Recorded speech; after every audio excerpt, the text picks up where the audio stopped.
Puasa bikin orang diabetes, Alzheimer, bahkan stroke. Yang bener, tidak semua orang disarankan dan juga aman menjalani puasa. Jadi, boleh nggak nih penderita diabetes puasa? Sebelum memutuskan untuk berpuasa, ada baiknya pengidap diabetes juga melakukan pengecekan gula darah secara reguler ke dokter atau juga mungkin ke rumah sakit. Pengidap diabetes dianjurkan jangan berpuasa karena bisa membuat kadar gula darah menjadi tinggi atau rendah, di mana ini merupakan kondisi yang cukup rawan.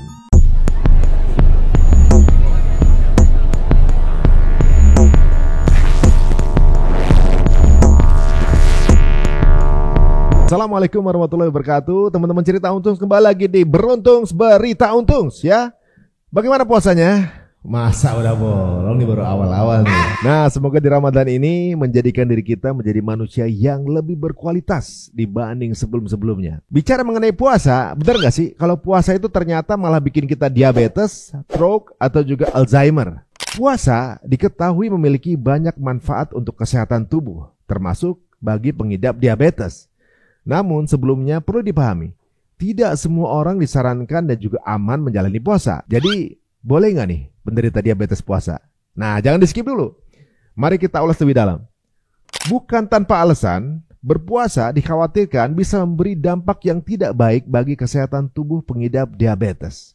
Namun sebenarnya kamu tidak perlu khawatir. Bila puasa dilakukan dengan cara yang sehat, justru dapat membantu memperbaiki berbagai kondisi kesehatan. Salah satunya adalah kadar gula darah yang menjadi masalah utama pengidap diabetes.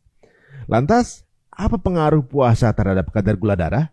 Berikut pembahasannya. Saat berpuasa, seseorang tidak makan dan tidak minum selama hampir 14 jam, yaitu mulai dari terbitnya fajar hingga terbenam matahari.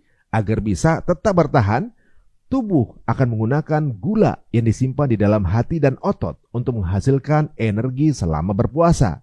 Nah, itulah mengapa saat berpuasa, kadar glikogen dan glukosa dalam tubuh akan mengalami penurunan yang memicu tubuh menjadi lemas dan kepala agak-agak pusing gitu rasanya. Namun, melalui cadangan energi yang berasal dari gula tersebut, tubuh mampu bertahan tanpa asupan makanan dan minuman selama sekitar 8 hingga 10 jam. Bila cadangan energi tersebut sudah habis, tubuh akan menggunakan lemak sebagai sumber energi berikutnya. Nah, pembakaran lemak inilah yang akan membuat berat badan berkurang.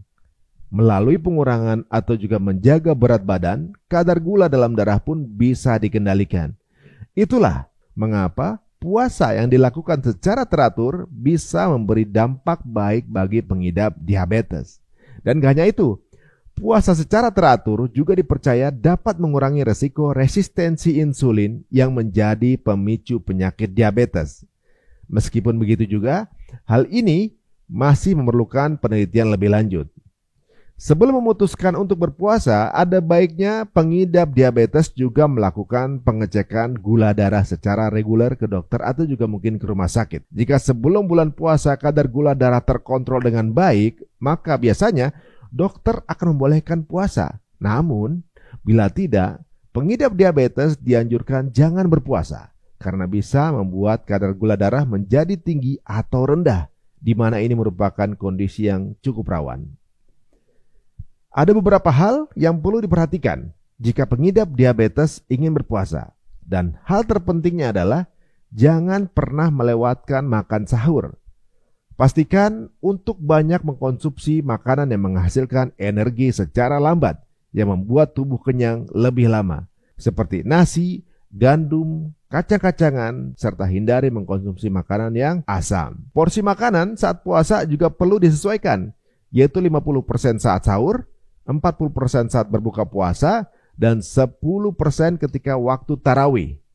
Pastikan juga kebutuhan cairan saat berpuasa terpenuhi dengan minum air putih yang banyak saat berbuka dan juga saat tarawih. Pengidap diabetes tipe 2 juga disarankan tetap aktif berolahraga selama bulan puasa. Tetapi durasi dan intensitasnya perlu dikurangi karena aktivitas fisik yang berlebihan bisa menyebabkan hipoglikemia atau gangguan kesehatan yang terjadi ketika kadar gula di dalam darah berada di bawah kadar normal. Penusukan jarum ke dalam kulit untuk memeriksa kadar gula darah tidak membatalkan puasa. Jadi nggak perlu khawatir untuk memeriksa kadar gula darah secara teratur selama berpuasa. Apalagi bila terasa ada keluhan atau juga gejala dari gula darah rendah atau juga tinggi. Nah, meski demikian, pengidap diabetes dianjurkan untuk membatalkan puasa bila kadar gula darah kurang dari 70 mg per desiliter atau lebih dari 300 mg per desiliter. Jadi pastikan kondisi tubuh dalam keadaan sehat sebelum menjalankan ibadah puasa. Nah, setelah melihat tayangan ini, jangan dipelintir-pelintir tapi ya guys ya. Karena merasa menderita diabetes, terus karena lihat tayangan ini langsung ambil kesimpulan nggak usah puasa. Dikutip dari headline, beberapa penelitian telah menemukan bahwa puasa dapat meningkatkan kontrol gula darah yang sangat berguna bagi mereka yang beresiko terkena diabetes. Faktanya, satu penelitian pada 10 orang dengan diabetes tipe 2 menunjukkan bahwa puasa intermiten jangka pendek secara signifikan menurunkan kadar gula darah. Puasa intermiten adalah puasa untuk mengontrol konsumsi makan, terutama berkaitan dengan mengurangi jumlah kalori. Sementara itu, tinjauan di tahun 2014 lainnya menemukan bahwa puasa intermiten dan juga puasa alternatif sama efektifnya dengan membatasi asupan kalori untuk mengurangi resistensi insulin. Penurunan resistensi insulin dapat meningkatkan sensitivitas tubuh terhadap insulin, memungkinkannya mengangkut glukosa dari aliran darah ke sel dengan lebih efisien. Perlu diingat bahwa beberapa penelitian telah menemukan bahwa puasa dapat mempengaruhi kadar gula darah secara berbeda untuk pria dan juga wanita. Nah, selain itu, kalian pernah dengar nggak tentang intermittent fasting? Nah, belakangan ini lagi populer di kalangan pegiat media sosial, terutama yang lagi ngikutin pola hidup sehat. Namun ternyata Rasulullah SAW udah pernah melakukannya guys. Hal ini menunjukkan ajaran Islam soal kesehatan nggak pernah ketinggalan oleh zaman. Maka nggak heran, banyak orang yang berpuasa selain untuk ibadah, juga ditujukan untuk menjaga kesehatan tubuhnya. Nah, pada saat intermittent fasting masih boleh minum air, maka itu bedanya dengan puasa ibadah. Bagi orang muslim, intermittent fasting ini juga bisa menjadi salah satu metode untuk menyembuhkan penyakit diabetes. Tak hanya bagi orang yang sedang diet untuk menurunkan berat badan atau juga untuk menyembuhkan diabetes, intermittent fasting juga baik untuk menjaga kesehatan tubuh. Ada beberapa minuman yang disarankan oleh Dr. Zaidul Akbar untuk orang yang sedang menjalankan intermittent fasting. Di antaranya ada teh hijau, teh hitam atau white tea atau juga kopi tanpa gula, jeruk nipis dan madu. Yuk, kita kurang-kurangin makan gorengan sama es buah. Bukan bermaksud ngelarang guys ya. Ya, kalau teman-teman jualan ya jualan aja terus ya. Tapi kalau tiap hari itu resikonya bisa ditanggung sendiri deh nanti. Bahaya buat gula darah kita. Nah, buat kalian yang coffee addict, boleh juga nih ngopi. Tapi kopi yang disarankan untuk diet itu kopi yang tidak pakai gula. Hal ini karena kopi baik untuk membakar lemak dan meningkatkan metabolisme. Melansir dari laman Life Science menjelaskan bahwa potensi manfaat puasa dan kondisi tubuh saat melakukan puasa, selama berpuasa, tubuh melakukan sejumlah adaptasi metabolisme untuk tetap berfungsi optimal tanpa adanya bahan bakar atau makanan eksternal. Dalam beberapa jam pertama puasa, tubuh menggunakan simpanan glikogennya untuk energi. Setelah habis, ada saklar metabolisme, di mana tubuh mulai memecah asam lemak menjadi keton yang kemudian digunakan sebagai sumber energi. Nah, selain untuk diabetes, puasa ini bagus banget guys buat kecerdasan otak kita.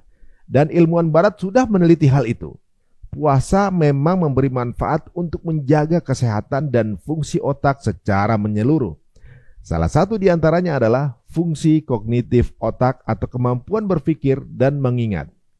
Studi pada hewan menemukan bahwa puasa merangsang produksi protein dalam sel saraf yang disebut dengan Brain Derived Neurotrophic Factor atau BDNF. Protein ini berperan penting dalam proses belajar dan memori serta membentuk sel saraf baru yaitu hipokampus, yaitu bagian otak yang berperan dalam pembelajaran dan juga memori. Meski begitu, dibutuhkan penelitian lebih lanjut untuk membuktikan manfaat ini pada manusia. Bukan cuma fungsi kognitif, BDNF yang diproduksi tubuh saat puasa juga membuat sel saraf atau neuron di otak lebih tahan terhadap stres. Ini karena BDNF mengaktifkan jalur sinyal saraf yang merespons stres di otak. Sel-sel otak baru yang terbentuk pun cenderung lebih kuat, efisien, dan mampu mengatasi tekanan stres yang mungkin muncul sehari-hari.